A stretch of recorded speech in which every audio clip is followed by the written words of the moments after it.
Hello and welcome to Bryan Living and Learning. I'm Alan Brugman from the City of Bryan's Communications Department. And I'm Sandy Ferris with Bryan ISD. Today on this first show back from the holidays, we have two stories for you here on Bryan Living and Learning. The City of Bryan will show you a downtown video that we recently created that shows past, present, and future of the downtown Bryan area. But first we'll tell you about a new career tech program that is giving students a leg up in the job market. One of the career paths that students at the Hammond High School for Human Sciences can pursue is that of pharmacy technician. All members of the current class have internships this spring semester. Okay, currently we have 14 students. They have to be seniors in order to be in the pharmacy technician program. They have to attend Hammond High School. They all attend either Bryan High School or Rudder High School half a day, and they come to Hammond half of a day. All of them have been students in our program for the past 3 to 4 years. It's a prerequisite to have Health Science 1 and 2 before you enroll in Health Science 3. And then at the senior level, they either choose pharmacy technician, vet assistant, nursing assisting, or to do a clinical internship program. We have several students that currently are working in the community and pharmacies. We have students at Walgreens and CVS. We also have a student at Brookshire Brothers Pharmacy downtown. And all of them have said that it's a great way to obtain a job while you're going through college. It's a good way to make a decent living, plus be able to continue your studies. And we have some that choose it as careers as well. Medical terminology is a must. So students begin in 9th grade learning medical terminology, and it's carried over every single school year. So by the time they enter 12th grade, they are able to take the Blinn College medical terminology course exams so that they can earn college credit, and that is something that a lot of them say really helps them with interpreting prescriptions. They also have to be really good with dosage calculations. They all have to learn at least 100 of the top prescribed medications on the market, including the trade name, brand name, what the medications are used for and what they're classified as. And they also do some lab work where they make different medications and just mock medications. Let's go, ready? All of our students have to be CPR certified before they can go in any type of a clinical setting, whether it be a pharmacy, a veterinarian office, anything like that, just because we feel like it's important for them to know in their life in general. Walgreens gives out a lot of scholarships for like trainees, so I want to work as a pharmacist technician through college and hopefully get a scholarship doing that. We definitely have some of our community pharmacies that if a student will agree to work with them, sometimes they will have their corporations help pay for the student's college and offer scholarships. We also have a club here at Hammond called the HOSA Club. It stands for Health Occupation Students of America, and those scholarships are available to seniors who are going out into the medical field. Really, I chose to enroll in the pharmacy tech program to have like a job out of high school through college. It's a good job, and I plan on going to UTSA, and I'm majoring in physical therapy, and hopefully pharmacy tech will be my job throughout college. Well, Sandy, that sounds like just one more great opportunity for those Hammond kids. It really is. That program joins the Certified Nurse Assistant program, a new vet tech program we have, so we're really giving those kids a lot of opportunities to learn some job skills. The City of Bryan's downtown area is experiencing a revitalization. We recently put together a video that chronicles the rich history of that area.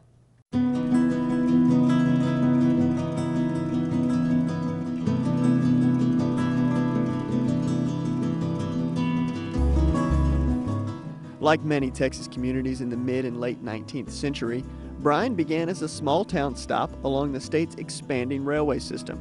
But almost from the beginning, Bryan was different. It quickly distinguished itself from the many other railway stops across the state by flourishing into a vibrant and permanent center of business and trade. It was just a bustling retail, mercantile community. Everything happened. There was no malls, there was no strip centers. What we had was downtown Bryan. There were drugstores, it seemed like, on every corner downtown. It was really great because you could go like the drugstores you see on movies now, the tile floor, the little chairs, the stools along the bar. Go sit and watch a malt being made or a sundae or whatever you wanted. It was just one big happy place, and everywhere you went They knew you. It didn't matter if you were 5 years old, 15, 55, or 95. We all knew each other, and it was fun. I grew up in downtown. It was the center of civilization in Bryan College Station at that time. You know, A&M was very, very small, military school, and so we came down every weekend. Every weekend. Went to the Palace Theater and went across to Jarrett's Pharmacy and drank cherry phosphates, and Dad would bank down at First National Bank, and so, you know, there wasn't much else when I was a kid other than downtown. I remember when my mother worked at JCPenney, downtown Bryan, so we do all our Christmas shopping downtown. I use it as an example, like now the younger generation has the mall. This was our mall, which was downtown Bryan.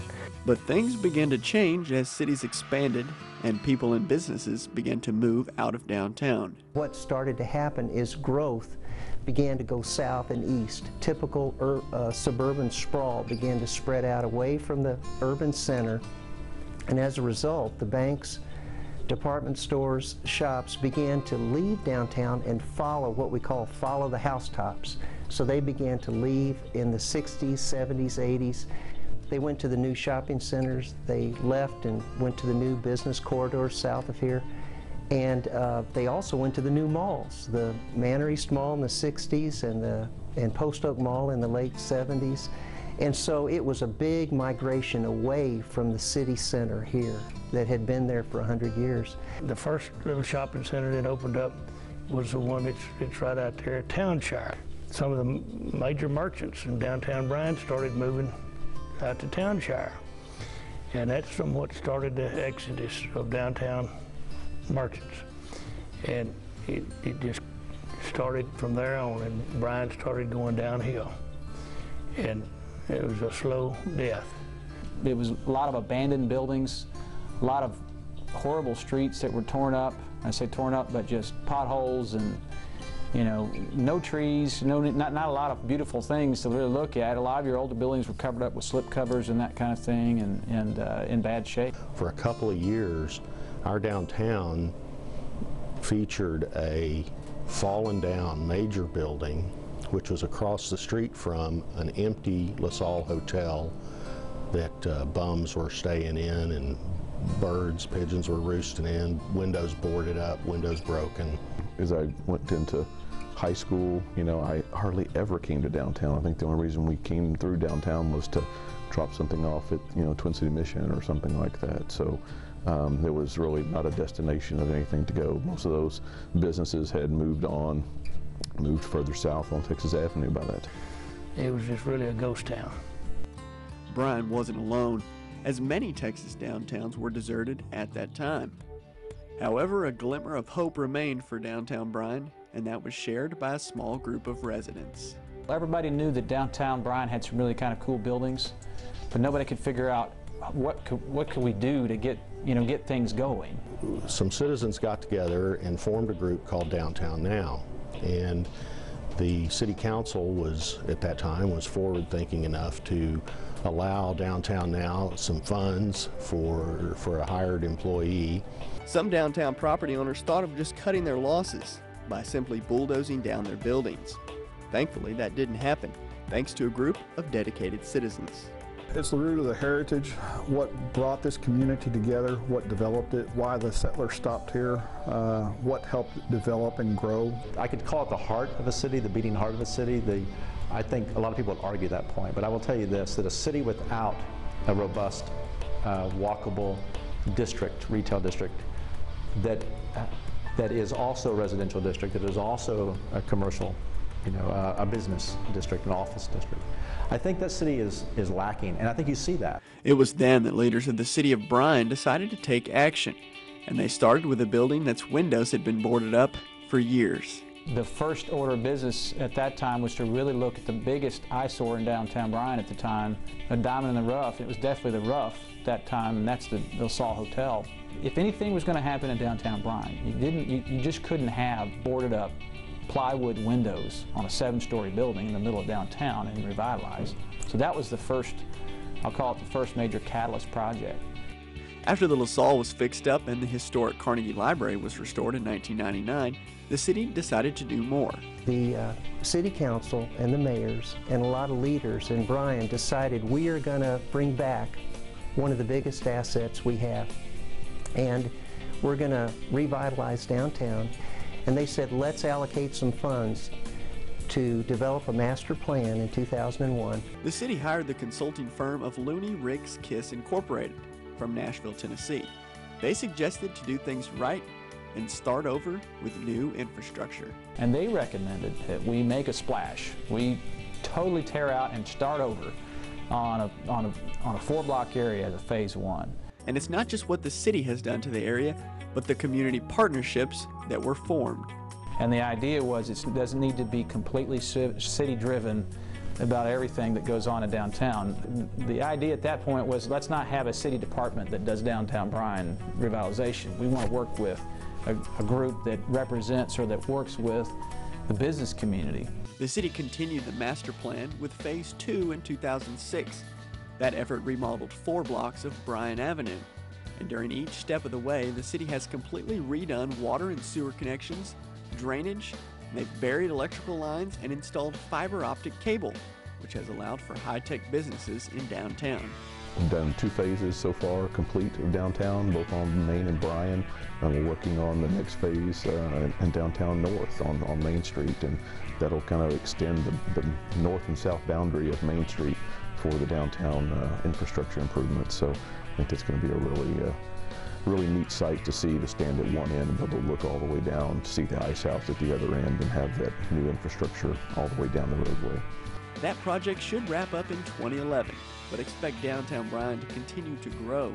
Old buildings are renovated each year thanks to the city's award-winning Downtown Improvement Program, and more businesses keep popping up in the area. What I think we have in downtown today, in 2010, is a dream come true. We are on the track of this dream of a revitalized, functioning downtown. If you come down there downtown now, whereas I described before, you know, in the 80s it was desolate, you come down on a Friday night now and you have trouble finding a parking space. You know, it's a great problem to have. You have people using the infrastructure we built, walking the streets, going to businesses, and having a family atmosphere. So it's been a great turnaround. There's a lot of people looking for retail space in downtown, and there's really very little available right now. The north end will be exciting because that'll add a lot of space, a lot of mixed-use space, and a lot more residents downtown, hopefully. Downtown's a great place to do business, you know. It's going to get better, always, and it has been. So, you know, we've got the evidence to prove it.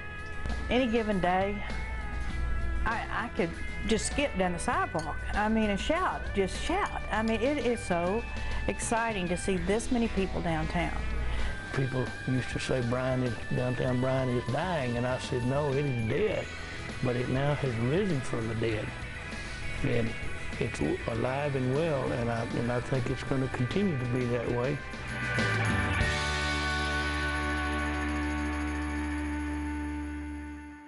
If you'd like to watch that video again, please visit the City of Bryan's YouTube page. It's youtube.com/City of Bryan. That's all the time we have today. I'm Sandy Ferris. And I'm Ellen Brugman. Thanks for watching.